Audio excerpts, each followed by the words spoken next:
승무패 1회차 현미경 분석 1부 첫 번째 경기는 아스날과 맨시티의 경기입니다. 저는 아스날의 단통 패배로 가보도록 하겠습니다.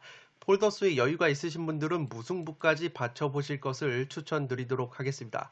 항상 말씀을 드리지만 풋볼살롱의 최종픽만 그대로 따라가지 마시고 최대한 살롱 코멘트 분석 내용을 기반으로 제가 말씀을 드리는 투폴 추천까지 적극적으로 활용을 하셔서 나만의 픽을 만드실 때 고등수 적중에 이르실 수가 있습니다.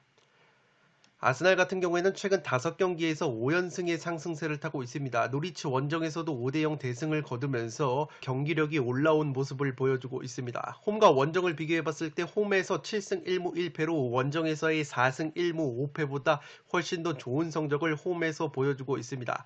다만 맨시티와의 상대 전적을 보시면 최근에 맨시티 원정에서 0대5로 대패를 당한 바 있기 때문에 이 천적 면모를 극복할 수 있을지 귀추가 주목이 되고 있습니다.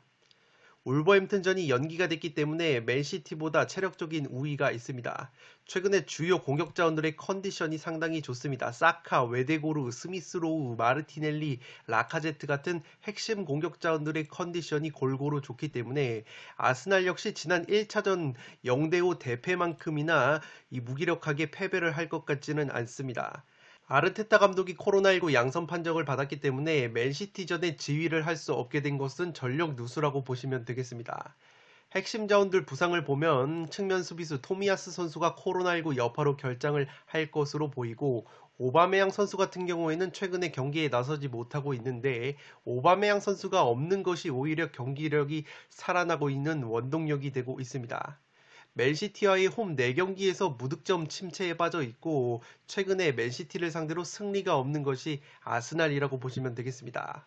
올 시즌 아스날이 새롭게 세트피스 코치를 영입을 하면서 세트피스 공격력과 수비력이 프리미어리그 최상위권으로 올라온 점도 아스날이 순항을 하는 원동력이라고 보시면 되겠습니다.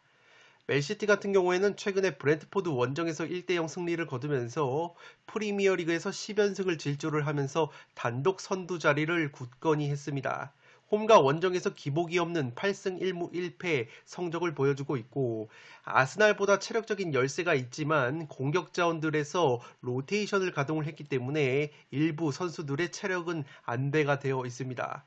아스날과 마찬가지로 주요 공격 자원인 데브라이너, 포든, 스털링 같은 선수들의 컨디션이 상당히 좋은 것이 맨시티이고 최근 모든 대회 아스날을 상대로 12경기에서 무려 11승을 챙겼기 때문에 천적 면모가 있습니다. 다만 우려스러운 것은 핵심 수비형 미드필더 로드리 선수의 출전 여부가 불투명하다는 것인데 이 로드리 선수의 출전 여부가 관건이 될 것으로 생각이 됩니다. 세트피스 지표를 보시면 아스날 못지않게 세트피스 공수에 걸쳐서 최상위권을 달리는 맨시티이기 때문에 양팀 모두 세트피스에서 재미를 보기에는 힘든 경기이지 않나 싶습니다. 살롱 코멘트에서 정리를 해드리면 이 경기는 맨시티 입장에서는 핵심 수비형 미드필더 로드리 선수의 복귀 여부가 관건이 될 것으로 생각이 됩니다.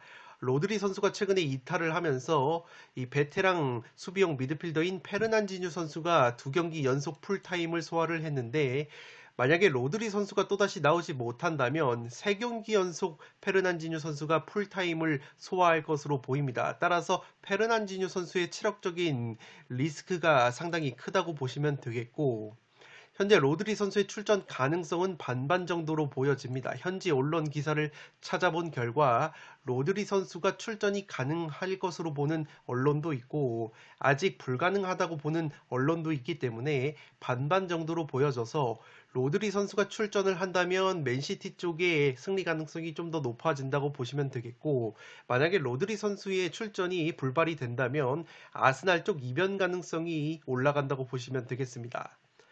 아스날의 아르테타 감독이 맨시티 과르디올라 감독 체제에서 이 코치 생활을 했기 때문에 필연적으로 전술적인 부분에서 영향을 받을 수밖에 없었습니다. 아스날과 맨시티의 공격 기조가 당기고 침투라고 보시면 되겠습니다. 아스날 같은 경우에는 라카제트 같은 공격수들이 상대 수비수들을 끌어내고 이 수비 뒷공간과 하프 스페이스 공간을 스미스로우나 마르티넬리, 웨데고르 같은 공격 2선 자원들이 침투를 하는 패턴을 보여주고 있고, 맨시티 역시 폴스 9이라고 불리는 가짜 9번 공격수가 수비수를 끌어내리고 빈 공간을 2선 자원이 침투하는 공격 패턴을 보여주고 있기 때문에 기본적으로 당기고 침투라는 기조가 비슷한 부분이 있습니다. 항상 말씀을 드리지만 스타일이 비슷하면 그 색깔을 더 잘 살리는 쪽이 유리한 경기를 한다고 말씀을 드리고, 현재 상대 전적에서 고스란히 반영이 되고 있는 것처럼 맨시티가 최근에 아스날 상대로 12경기에서 무려 11승을 챙겼을 정도로 상성적인 우위가 있습니다. 따라서 이번 경기 역시 맨시티가 유리하다고 생각이 되어지고, 아스날의 아르테타 감독이 코로나19 여파로 인해서 맨시티전에 지휘를 할 수 없다는 점도 이 크나큰 전력 누수라고 생각이 됩니다. 따라서 맨시티의 로드리 선수가 복귀를 한다면 맨시티의 승리 가능성이 유력하다고 보여지고, 만약에 로드리 선수가 나오지 못하면서 페르난지뉴 선수가 또다시 선발로 기용이 된다면 최근에 상승세를 탄 아스날에게도 기회가 있는 경기라고 생각이 됩니다. 따라서 1번 경기는 아스날의 단통 패배로 가는데, 폴더스의 여유가 있으신 분들은 아스날 사이드도 한번 과감하게 받쳐보실 것을 추천드리도록 하겠습니다. 두 번째 경기는 브렌트포드와 아스톤 빌라의 경기인데 무패 투폴로 가면서 빌라 사이드로 가보도록 하겠습니다. 브렌트포드가 직전 맨시티와의 홈 경기에서 0대1로 패배를 당하면서 최근에 모든 대회 기준 3연패 수렁에 빠져 있습니다. 홈과 원정을 비교해봤을 때 홈에서는 3승 1무 5패로 원정에서의 2승 4무 3패보다 확실히 무승부가 없이 홈에서는 빠꾸 없는 모습을 보여주고 있습니다. 최근 빌라와의 상대 전적을 보시면 1부 리그에서 지난 8월 달에 맞붙었을 때 1대1 무승부를 거둔 바 있고, 최근에 2부 리그 시절의 상대 전적까지 포함을 하면 브렌트포드가 아스톤 빌라를 상대로 3승 3무의 우위를 보이고 있습니다.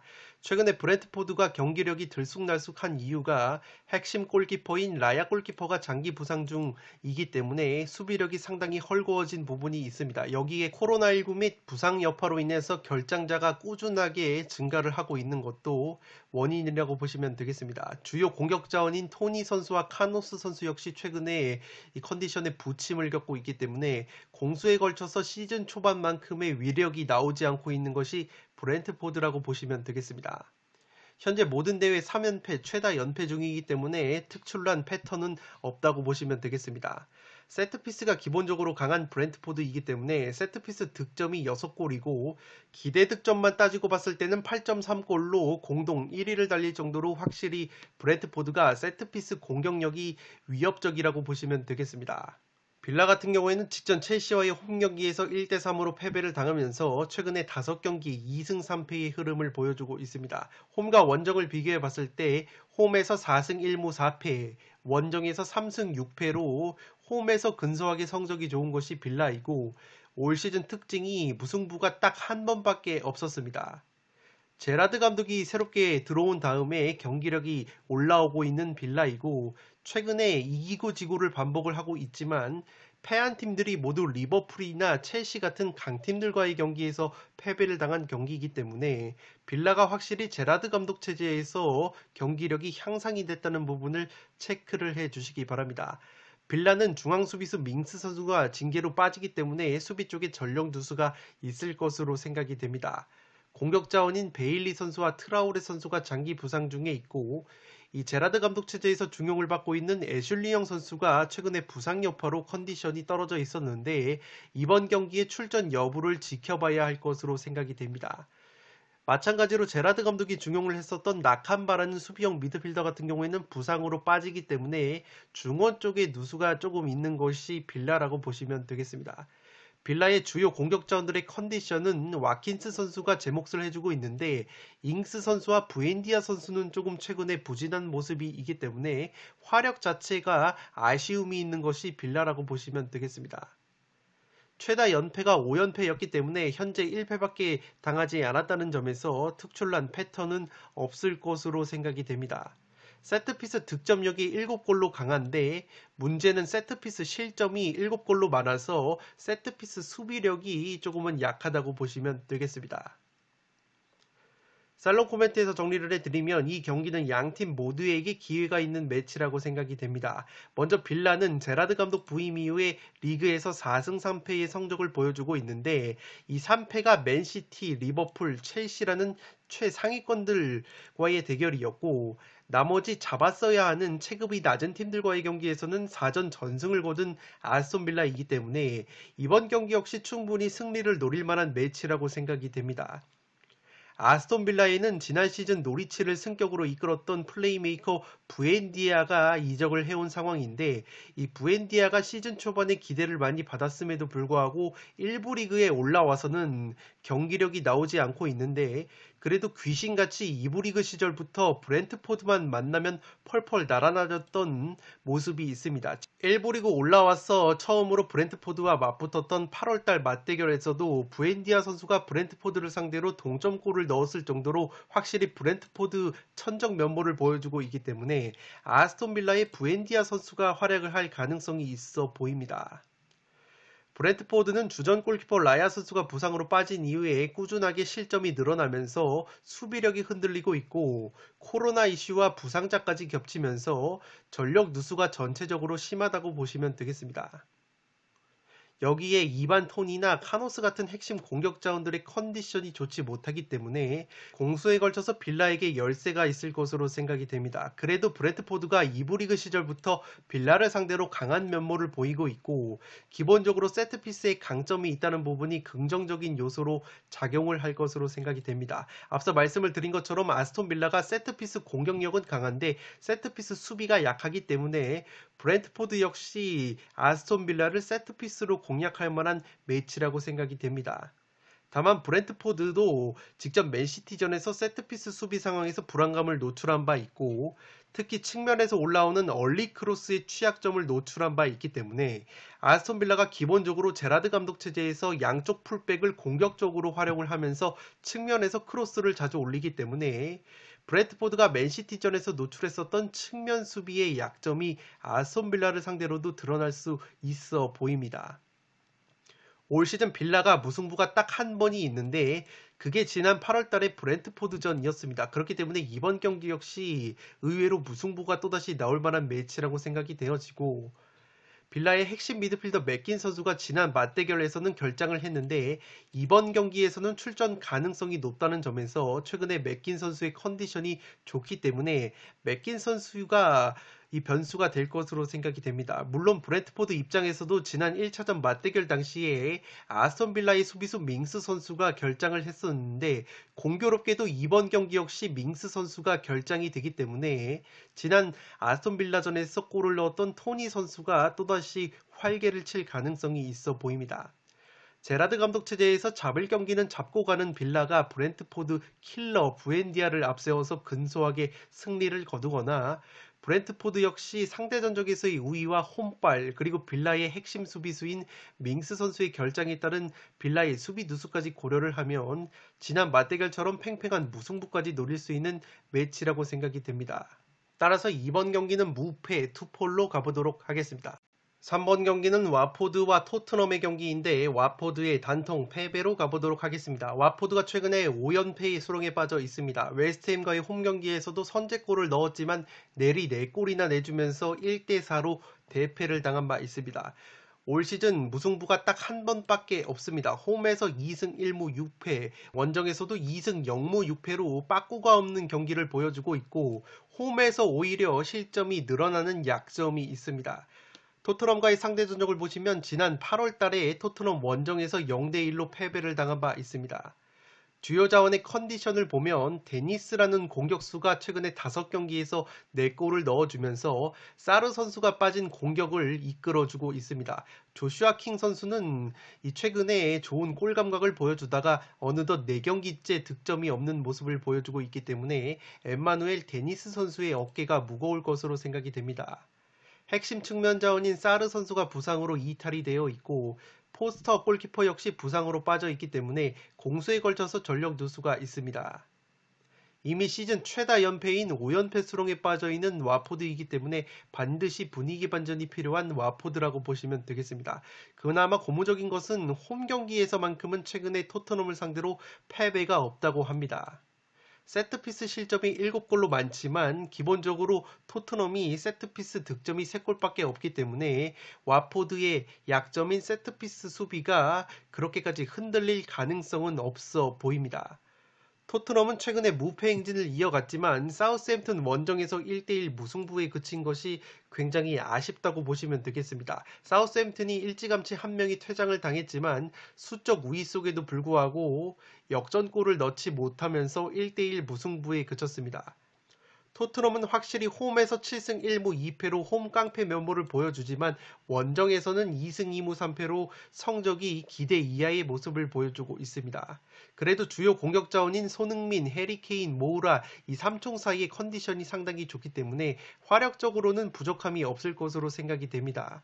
수비수 로메로 선수와 풀백 세세뇽 선수가 부상 중에 있고 미드필더 로셀소 선수와 공격수 베르바인 선수 역시 부상으로 출전이 불가능할 것으로 생각이 됩니다.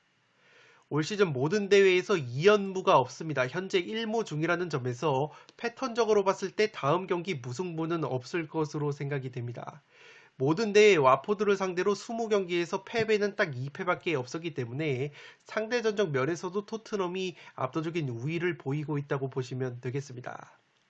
살롱 코멘트에서 정리를 해드리면 이 경기는 와포드라는 팀의 특성을 이해할 필요가 있습니다. 와포드가 라니에리 감독 부임 이후에 의외로 라인을 무작정 내리기보다는 적극적으로 전방 압박을 섞어가면서 최근 강팀들을 곤욕스럽게 만드는 경기를 하고 있습니다. 실제 통계적으로 봤을 때도 와포드가 무게중심이 의외로 높은 편입니다. 다만 이 압박이 잘 먹혔을 때는 좋은 경기력을 보여주는데 이 압박이 조직적으로 이루어지지는 않는 편이라서 수비 뒷공간을 노출하는 약점이 있습니다. 그렇기 때문에 필연적으로 수비 뒷공간을 노리는 스루패스 공격에 취약한 부분이 있는데 토트넘에는 손흥민, 모우라 같은 수비 뒷공간을 재빠르게 파고들 수 있는 수준급의 공격 자원들이 있고 여기에 스루패스를 찔러줄 수 있는 다이어나 해리케인 같은 롱패스 능력이 있는 자원들이 많기 때문에 와포드가 무리해서 전방 압박을 가할 경우에는 허무하게 대량 실점을 하는 그림도 그려지지 않나 싶습니다.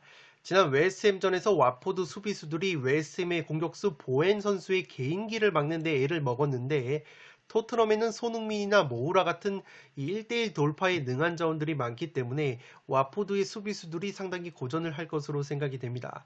토트넘이 비록 지난 사우스햄튼 원정에서 수적 우위 속에도 승리를 거두지 못했지만 약간은 심판 판정 불운도 있었기 때문에 경기력 자체가 나쁜 것 같지는 않았습니다. 사우스햄튼이 오히려 한 명이 부족해지면서 밀집 수비로 내려앉았기 때문에 토트넘에게는 독이 됐고 오히려 와포드처럼 호전적으로 덤비면서 너 죽고 나 살자 이런 마인드로 나온다면 난타전 구도 속에서 토트넘의 빠른 공수 전환과 손흥민, 모우라 같은 빠른 자원들을 활용한 역습이 빛을 발할 가능성이 높아 보입니다.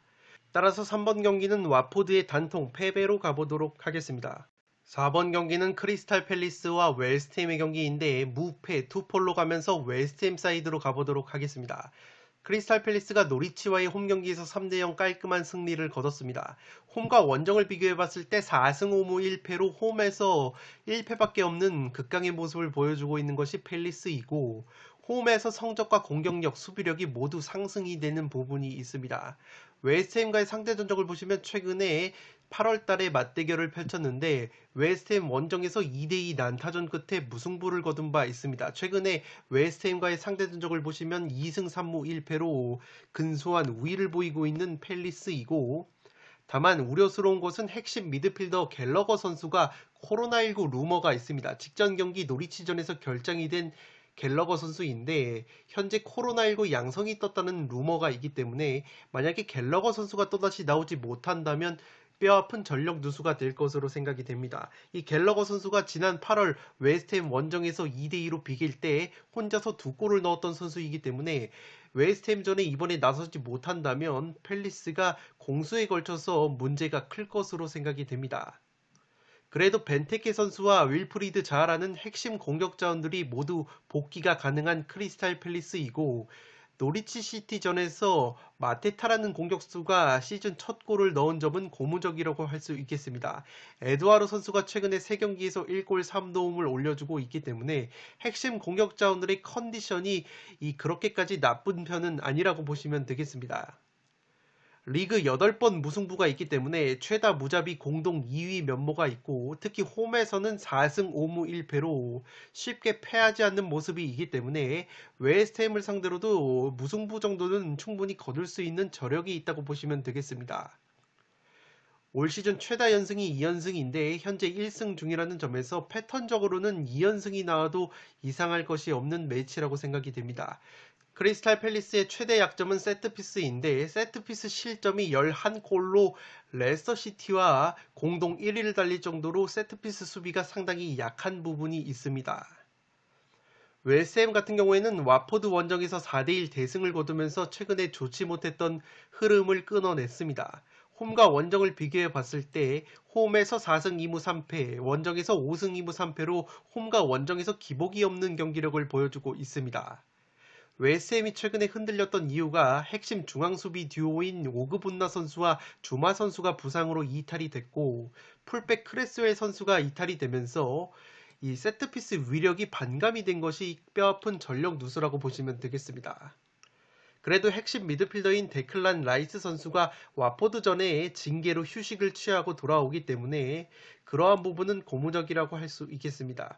주요 자원의 컨디션을 보시면 웨스트햄 역시 안토니오, 보엔, 벤라마, 수책 같은 선수들이 최근에 골맛을 보면서 컨디션을 끌어올렸기 때문에 충분히 크리스탈 팰리스 원정에서도 승점을 따낼 만한 매치라고 생각이 됩니다.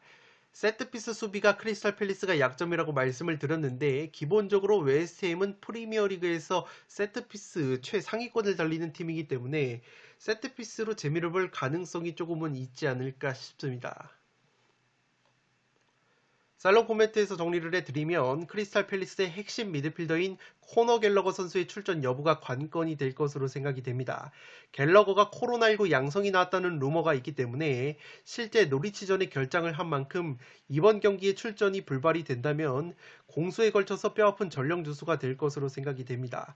코너 갤러거 선수가 지난 웨스트햄 원정에서 혼자 2골을 넣었을 정도로 올 시즌 공격 쪽에서도 맹활약을 펼치고 있는 박스-투박스 미드필더이기 때문에 굉장히 뼈아픈 전력 누수가 될 것으로 생각이 되고 세트피스 실점이 가장 많은 것이 크리스탈 팰리스인데 기본적으로 웨스트햄이 세트피스가 강력한 팀이라는 것을 체크를 해 주시기 바랍니다. 다만 웨스트햄이 최근에 중앙수비 2명이 전력 누수가 있다고 말씀을 드렸고 풀백인 크레스웰 선수가 빠진다고 말씀을 드렸는데 크레스웰 선수가 세트피스 상황에서 날카로운 킥력을 자랑하는 세트피스 키커이기 때문에 세트피스 키커까지 나오지 못하는 상황 속에서 뚝배기가 좋은 수비수인 오그본나와 주마까지 빠지기 때문에 웨스트햄이 자랑하는 세트피스의 위력이 의외로 반감이 될 가능성이 있습니다.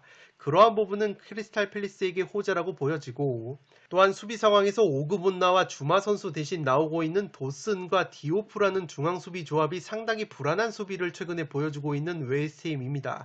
특히 개인기가 좋은 공격수를 막아냄에 있어서 도슨이라는 수비수가 섣불리 덤벼드는 경향이 있기 때문에 이 발이 느린 도슨이 윌프리드 자아나 아예우 같은 크리스탈 팰리스의 개인기가 뛰어난 공격수를 막음에 있어서 상당히 고전을 할 수도 있는 매치라고 생각이 됩니다. 따라서 지난 1차전 맞대결처럼 난타전 구독 속에서 최대치로 무승부까지 노릴 수 있는 매치라고 생각이 됩니다. 크리스탈 팰리스가 올 시즌 홈에서 패배가 딱 1패밖에 없다는 저력도 무시할 수 없을 것으로 생각이 되어지고 웨스트햄이 그래도 핵심 미드필더 라이스 선수가 징계에서 돌아오기 때문에 중원에서의 밸런스와 더불어서 세트피스 위력도 살아날 가능성이 있기 때문에 웨스트햄이 세트피스에서 근소한 우위를 가져가면서 신승까지 바라볼 수 있는 매치라고 생각이 됩니다. 따라서 4번 경기는 무패 투폴로 가보도록 하겠습니다. 5번 경기는 헤타페와 레알 마드리드의 경기인데 헤타페의 단통 패배로 가보도록 하겠습니다. 독식픽으로는 무승부까지 받쳐보실 것을 추천드리도록 하겠습니다. 헤타페가 최근에 상승세를 타고 있습니다. 오사수나와의 홈경기에서도 1대0 승리를 거두면서 시즌 초반에 좋지 못했던 흐름을 반등에 성공을 했습니다. 홈과 원정을 비교해 봤을 때 확실히 홈에서 3승 2무 4패로 원정에서의 0승 3무 5패보다 훨씬 더 좋은 성적을 홈에서 거두고 있습니다. 최근 레알과의 상대 전적을 보시면 2무 4패로 승리가 없는데 그래도 지난 시즌 홈에서 0대0 무승부로 레알의 덜미를 잡은 바 있습니다. 수비력이 탄탄한 편이라고 보시면 되겠는데 순위에 비해서 탄탄한 수비력이지만 다코남이라는 중앙 수비수가 징계로 빠지기 때문에 헤타페가 자랑하는 수비력이 흔들릴 가능성이 높아 보입니다. 주요 공격 자원인 NS 위날 선수가 두 경기에서 한 골을 넣어주고 있고 백업 공격 자원인 포베다 선수가 오사수나전에서 결승골을 넣으면서 시즌 첫 골을 넣었습니다. 기본적으로 헤타페가 올 시즌에도 골 결정력에 문제가 있기 때문에 득점력이 형편이 없습니다. 이 평균 한 골이 되는 득점력을 홈에서 보여주는 것은 준수하다고 보시면 되겠는데 원정에서는 0.33골로 빈공을 보여주고 있는 것이 헤타페라고 보시면 되겠습니다. 올 시즌 2연승이 패턴적으로 없었기 때문에 현재 1승 중이라는 점에서 패턴적으로 헤타페의 2연승이 나오기에는 힘든 매치라고 생각이 됩니다. 세트피스 득점이 3골밖에 없지만 그래도 우당탕탕 세트피스 한 방이 있는 것이 헤타페라고 보시면 되겠습니다. 레알 같은 경우에는 최근에 상승세를 타고 있습니다. 빌바오 원정에서도 2대1 승리를 거두면서 최근 5경기 4승 1무 무패를 이어갔습니다. 홈과 원정을 비교해 봤을 때 원정에서 8승 1무 1패로 홈에서의 6승 3무 0패보다 오히려 원정에서 승수가 더 많습니다. 우려스러운 부분은 핵심 공격 자원인 비니시우스 선수와 골키퍼 쿠르투아 선수가 코로나19 양성이 떴기 때문에 공수 핵심인 비니시우스와 쿠르투아의 결장은 뼈아픈 전력 누수라고 생각이 됩니다. 주요 자원의 컨디션을 보시면 벤제마라는 공격수는 여전히 7경기에서 6골을 넣어주면서 제 몫을 해주고 있고 최근에 아센시오 선수가 2경기 연속골을 넣어주고 있기 때문에 비니시우스 선수의 공백을 아센시오 선수가 어느 정도 메워줄 수 있을지가 관건이 될 것으로 생각이 됩니다. 최근에 모드리치 같은 선수들이 코로나19 여파가 있었지만 이번 경기 역시 복귀가 가능할 것으로 생각이 되기 때문에 레알이 자랑하는 베테랑 미드필더 라인인 크로스, 카세미르, 모드리치, 크카모 조합이 출전을 할 수 있을 것으로 생각이 됩니다. 최다 연승이 올 시즌 10연승이었기 때문에 현재 1승 중이라는 점에서 2연승이 충분히 나와도 이상하지 않을 패턴이라고 보시면 되겠습니다. 세트피스 득점력은 5골로 조금은 아쉽지만 세트피스 실점이 2골로 수비가 탄탄하기 때문에 헤타페 특유의 우당탕탕 세트피스 공격이 먹힐 가능성은 떨어져 보입니다. 살롱 코멘트에서 정리를 해드리면 레알이 핵심 골키퍼 쿠르투아 선수와 공격수 비니시우스 선수가 코로나19 여파로 결장하는 것이 큰 타격이라고 보여지지만 그럼에도 레알이 유리한 건 사실인 것 같습니다. 물론 쿠르투아 골키퍼 대신 출전이 유력한 루닌이라는 골키퍼가 한 경기도 소화를 하지 않았기 때문에 그러한 부분은 리스크라고 보여지고 최근 헤타페가 라리가 경기 기준으로 5경기에서 2승 3무로 패배가 없다는 점과 특히 5경기 중에서 4경기가 무실점을 기록했을 정도로 최근 수비력이 올라와 있기 때문에 지난 시즌 헤타페가 홈에서 레알을 0대0으로 덜미를 잡았던 것처럼 무승부로 최대로 덜미를 잡을 수 있는 매치라고 생각이 됩니다. 다만 헤타페의 주전 수비수인 다코남 선수가 징계로 빠지기 때문에 헤타페가 수비가 흔들릴 여지가 있고 레알 쪽이 핵심 자원의 결장자가 있지만 여전히 공격수 벤제마 선수가 건재한 상황에서 팀의 기둥이라고 볼 수 있는 베테랑 미드필더 크카모 라인이 모두 복귀가 가능할 전망이기 때문에 그래도 레알이 신승은 가능한 경기라고 생각이 됩니다. 헤타페가 세트피스 득점이 올 시즌 3골밖에 없지만 키케 감독이 들어온 이후부터는 확실히 세트피스 상황에서 의외의 우당탕탕 변칙적인 세트피스 한 방이 나오고 있어서 그러한 부분이 강점이라고 볼 수 있겠는데 기본적으로 레알이 세트피스 수비가 상당히 강력한 팀이기 때문에 헤타페가 득점을 하기에는 굉장히 어려운 매치라고 생각이 됩니다. 지난 시즌 헤타페가 홈에서 레알을 0대0 무승부로 덜미를 잡은 바 있다는 점과 최근 헤타페의 5백 수비가 탄탄하다는 점을 고려를 하면 최대치로 저득점 무승부가 한계라고 보여집니다. 하나만 찍는다면 그래도 레알의 승리가 유력한 경기라고 생각이 되기 때문에 원정에서 성적이 더 좋은 레알의 승리를 단통으로 가져가면서 독식을 노리시는 분들은 무승부까지 받쳐보실 것을 추천드리도록 하겠습니다. 6번 경기는 에버튼과 브라이튼의 경기인데 무패 투폴로 가면서 원정팀 브라이튼 사이드로 가보도록 하겠습니다. 에버튼 같은 경우에는 첼시 원정에서 1대1 무승부를 거뒀지만 최근 5경기 1승 1무 3패로 흐름이 좋지 못합니다.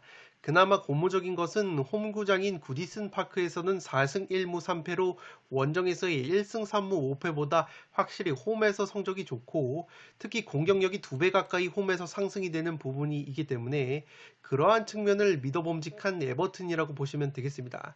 다만 리그 17경기에서 무실점 경기가 3경기밖에 없을 정도로 올 시즌 수비력이 상당히 흔들린다는 점이 약점이라고 보시면 되겠습니다. 브라이튼과의 상대 전적을 보시면 지난 8월 달에 브라이튼 원정을 가서 2대 0으로 깔끔한 승리를 거뒀는데 이번 경기는 상당히 힘든 것이 핵심 공격 자원인 히샬리송 선수와 타운젠드 선수가 부상으로 인해서 결장이 유력할 것으로 생각이 됩니다. 핵심 수비수 예리미나 선수 역시 부상으로 아웃이 되어 있고 그나마 공격수 칼버트 루인 선수가 오랜만에 복귀 가능성이 높다고 하기 때문에 이 칼버트 루인 선수의 출전 여부가 관건이 될 것으로 생각이 됩니다. 연승 연무 패턴을 보시면 올 시즌 2연무가 없었습니다. 현재 1무 중이라는 점에서 패턴적으로 봤을 때는 무승부가 뜨지 않을 가능성이 있지만 그래도 에버튼이 브라이튼을 상대로 승리를 거두기에는 힘들 것 같기 때문에 저는 무패 투폴로 가보도록 하겠습니다. 최근에 브라이튼 상대로 4경기에서 3승 1무의 압도적인 상대전적 우위가 있기 때문에 에버튼 쪽을 보시는 분들은 이러한 상대전적 데이터를 챙겨가시기 바랍니다. 올 시즌 세트피스 지표가 형편이 없습니다. 세트피스 득점이 3골로 저조하고 실점 면에서는 세트피스 실점이 7골이나 되기 때문에 세트피스 공수에 걸쳐서 기대 이하의 활약을 보여주고 있는 것이 에버튼이라고 보시면 되겠습니다. 브라이튼 같은 경우에는 최근에 5경기에서 1승 3무 1패의 흐름을 보여주고 있는데 직전 첼시 원정을 떠나서 극장골로 1대1 무승부를 거두면서 저력을 보여줬습니다. 올 시즌 원정 경기에서 2승 6무 1패로 무자비 면모를 보여주고 있는 브라이튼이라서 올 시즌 9차례 무승부가 있는 브라이튼이 또다시 무승부를 캐지 말란 법은 없을 것으로 생각이 됩니다. 공격수 트로사르 선수가 햄스트링 부상으로 출전이 불투명하고 중앙 수비수 덩크 선수가 부상으로 아웃이 됐기 때문에 브라이튼 역시 공수에 걸쳐서 전력 누수가 있지만 에버튼보다는 전력 누수가 심하지는 않을 것으로 생각이 됩니다. 최근에 주요 공격 자원인 무페이 선수와 웰백 선수의 골 감각이 나쁘지 않기 때문에 브라이튼의 약점이라고 볼 수 있는 골 결정력이 보완이 될 가능성이 높아 보입니다. 다만 우려스러운 것은 최근에 박싱데이 기간에 3일 간격으로 3경기를 치르고 있기 때문에 체력적인 열세가 우려가 되고 있습니다. 세트피스 지표 면에서 에버튼 못지않게 좋지 못하기 때문에 세트피스에서 양팀 모두 스토리를 만들어내기에는 버거운 경기이지 않나 싶습니다. 살롱 코멘트에서 정리를 해드리면 양팀 모두 세트피스 수비에 약점이 있지만 세트피스 공격력이 별로 좋지 못하기 때문에 세트피스에서 득점이 터질 가능성은 떨어져 보입니다. 그렇다면 오픈 플레이 상황에서 공격력을 비교를 해봐야 되는데 현재 핵심 공격 자원들의 부상 및 결장자가 많은 에버튼이기 때문에 최근에 공격수 무페이와 웰백까지 살아난 브라이튼이 오히려 골 결정력 면에서 근소하게 우위를 가져갈 수 있지 않을까 싶습니다. 다만 브라이튼이 최근 연이은 경기로 체력적인 열세가 있고 에버튼이 브라이튼의 굉장히 상대전적 면에서 강한 면모가 있었기 때문에 브라이튼의 전형적인 최다 무자비 면모까지 고려를 한다면 에버튼의 홈 강세까지 겹치면서 무승부 정도를 가져갈 수 있는 매치이지 않나 싶습니다. 전술적으로 봤을 때 상대 수비를 끌어낸 다음에 공격 2선 자원들이 빈 공간으로 침투를 하는 브라이튼이고 전방 압박의 강점이 있는 브라이튼이기 때문에 에버튼의 중앙 수비수인 킨 선수가 전방 압박에 취약한 면이 있고 발이 빠르지 않기 때문에 브라이튼의 이러한 공격 전술이 먹힐 가능성이 높아 보입니다. 또한 브라이튼이 공격 상황에서 윙백과 풀백을 적극적으로 오버래핑을 시키는데 에버튼의 타운젠드, 히샬리송 같이 윙백 뒷공간을 공략할 수 있는 공격 자원들이 부상으로 빠져 있는 것도 에버튼의 화력 약화가 예상이 되고 있습니다. 물론 에버튼이 핵심 공격 자원인 칼버트 루인 선수와 그레이 선수의 복귀 가능성이 높지만 두 선수 모두 부상 및 코로나19 여파로 경기 감각이 굉장히 떨어져 있기 때문에 최근에 경기력이 올라오고 있는 브라이튼의 수비진을 상대로 득점을 하는데 어려움을 겪지 않을까 싶습니다. 따라서 이 경기는 무패 투폴로 가면서 브라이튼 사이드로 가보도록 하겠습니다. 7번 경기는 리즈와 번리의 경기인데 승무 투폴로 가보도록 하겠습니다. 리즈가 최근에 3연패 수렁에 빠져 있습니다. 아스날과의 홈 경기에서 1대4로 완패를 당했는데 그나마 홈과 원정을 비교해봤을 때 홈에서 2승 4무 3패로 원정에서의 1승 3무 5패보다 더 좋은 성적을 보여주고 있습니다. 실점이 36골로 최다 실점 3위를 달릴 정도로 수비가 불안한 면이 가장 큰 약점이라고 보시면 되겠습니다. 지난 8월 번리 원정에서 1대1 무승부를 거뒀던 리즈이고 최근에 2경기 연속 연기가 되기 때문에 2주 만에 경기를 치른다는 점에서 체력적인 면은 번리보다 유리한 면이 있습니다. 최근에 핵심 자원들의 부상 여파가 굉장히 컸던 리즈인데 그래도 공격수 벤포드 선수가 출전 가능성이 높다고 하는 보도가 있기 때문에 벤포드 선수가 돌아오고 일부 선수들이 복귀를 할 수 있다면 리즈가 오랜만에 좋은 경기력을 홈에서 보여줄 수 있지 않을까 싶습니다. 벤포드나 로드리고 같은 핵심 공격 자원들이 빠진 상황에서 그래도 하피냐라는 공격수가 5경기에서 3골 1도움을 올려주면서 제 몫을 해주고 있는 것은 고무적이라고 할 수 있겠습니다. 이미 최다 연패인 3연패를 하고 있다는 점에서 패턴적으로는 이상한 패턴은 없을 것으로 생각이 되어지고 세트피스 실점이 올 시즌 7골로 많기 때문에 기본적으로 세트피스 뚝배기 한 방이 있는 번리가 세트피스로 재미를 볼 가능성은 조금은 있어 보입니다.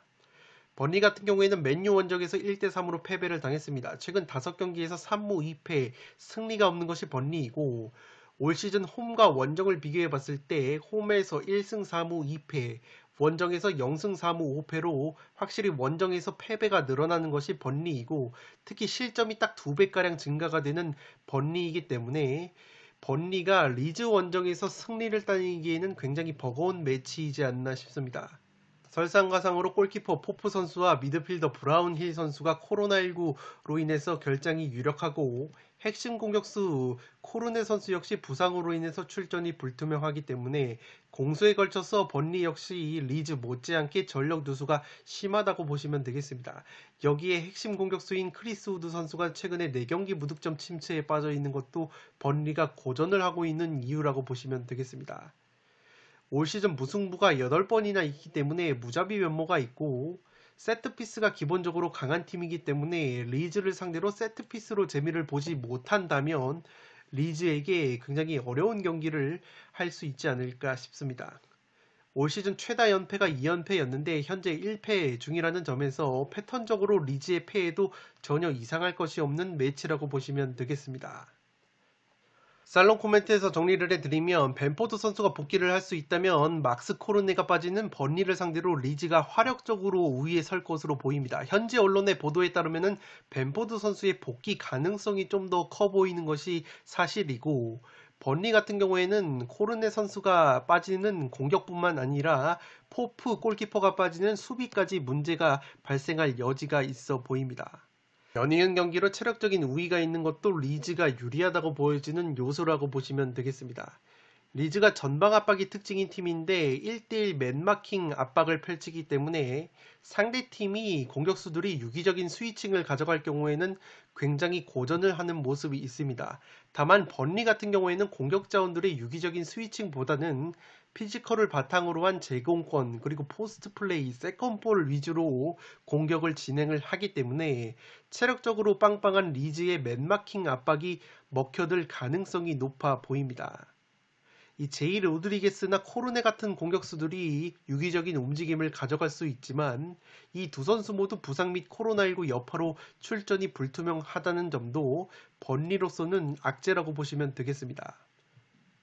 양팀 모두 올 시즌 무자비 면모를 보여주고 있고 이미 지난 1차전 맞대결에서는 1대1 무승부가 나왔다는 점과 번리가 직접 맨유전에서 1대3으로 패배를 당했지만 경기력 자체는 나쁘지 않았다는 점을 고려를 하면 최대치로 무승부까지 잡아볼 만한 매치라고 생각이 됩니다. 올 시즌 리즈가 세트피스에서 실점이 많은데 번리가 기본적으로 세트피스에서 뚝배기 한 방이 있는 팀이라는 부분도 최대치로 무승부 구미가 당기는 매치이지 않나 싶습니다. 7번 경기는 승무 투폴로 가보도록 하겠습니다. 네, 이것으로 6억 3천만 원이 이월된 승무패 1회차 현미경 분석 1부를 모두 마치도록 하겠습니다. 저는 연이어서 2부를 촬영을 해서 구독자 여러분들의 흐름이 끊기지 않도록 업로드를 해 드리겠습니다. 영상이 도움이 되신 분들은 좋아요와 구독 버튼을 눌러주시면 풋볼살롱 채널에 크나큰 힘이 됩니다. 구독 버튼 옆에 종 모양의 알림 설정을 해주시면 그 누구보다 빠르게 양질의 축구 승무패 프로토 관련 분석 컨텐츠를 만나보실 수 있습니다. 지금까지 풋볼 살롱이었습니다. 감사합니다.